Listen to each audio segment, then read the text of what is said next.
Le 31 mars au Théâtre des Nouveautés, c'est un gros spectacle que vous allez présenter, Lucas.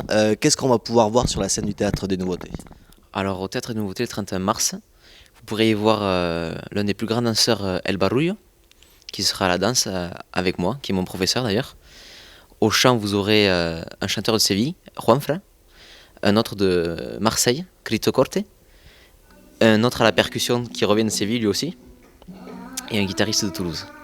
Tout ça autour de l'univers du flamenco. Comment vous pourriez expliquer aux gens qui ne connaissent pas le flamenco, comment on pourrait décrire l'univers du spectacle qu'ils vont voir le 31 mars? Alors le flamenco, généralement, chacun danse de sa manière, on essaye du moins. Mais la façon de le comprendre elle est assez simple. En fait, chaque danseur essaie de faire ressentir ce que lui ressent quand il fait quelque chose. En fait. C'est un univers que vous avez découvert un peu sur le tard, même si vous êtes jeune, vous avez 17 ans. Comment vous êtes rentré dans le flamenco? C'est assez compliqué, mais alors avant de danser, je fais rien à voir avec le flamenco. Je fais du karaté.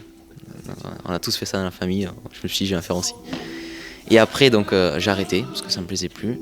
Et j'avais une cousine qui dansait à Arte Andalus, une école de Tarbes, qui faisait du flamenco. Donc elle m'a montré, elle était chez elle, je la voyais, elle dansait dans sa chambre, tout ça là. Et je lui ai dit, mais Mounion, montre-moi 2-3 trucs, ça a l'air sympa, tout ça, ce que tu fais. Alors elle m'a montré, et alors, je me suis inscrit dans cette école, bien sûr. Alors ça m'a énormément plu. Et de stage en stage, de jour en jour, je suis allé monter à Séville, j'ai trouvé mes profs et voilà.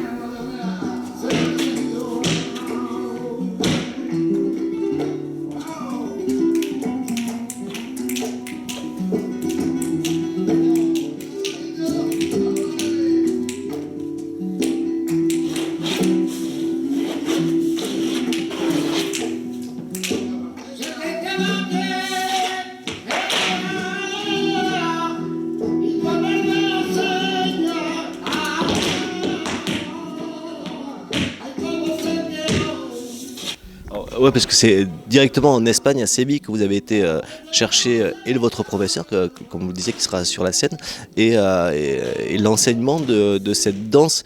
Pourquoi est-ce que vous n'avez pas suivi des cours tout simplement en France? Alors déjà des professeurs, j'en ai pas qu'un, j'en ai plusieurs bien évidemment, parce que chacun a son patrimoine, on va dire.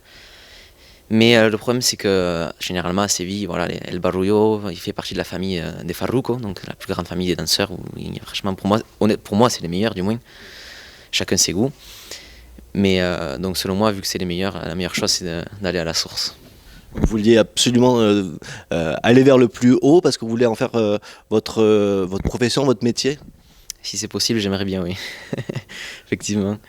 Alors, en attendant, vous êtes ici, à Tarbes, on est installé dans le quartier de la Gespe, vous avez votre salle de répétition, vous donnez aussi quelques cours. Oui, je donnais quelques cours à des élèves que j'avais l'année dernière. Donc ce studio que j'ai, justement, je l'ai plus pour moi, pour pouvoir m'entraîner librement.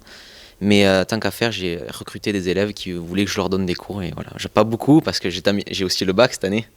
Donc on essaie de tout lier, quoi. Ouais, alors, puisque vous êtes aussi en terminale S au lycée Jean Dupuy, effectivement l'agenda est chargé, d'autant que chaque vacances scolaires, pour l'instant, et peut-être plus après le bac, c'est à Séville que vous le passez pour continuer l'apprentissage. Oui, normalement, si j'ai mon bac, normalement, je peux vivre un an à Séville, oui, si c'est possible. Et avant le bac même, il y aura le spectacle du 31 mars. Il y a un petit peu de pression avant de monter sur scène. C'est pas la première fois que vous proposez un gros spectacle comme ça, mais toujours de la pression. Pour l'instant, ça va, mais je pense que ça va venir avant quelques jours avant le spectacle, ouais, 2-3 jours avant, ça va commencer à monter un peu. Mais là, ça va.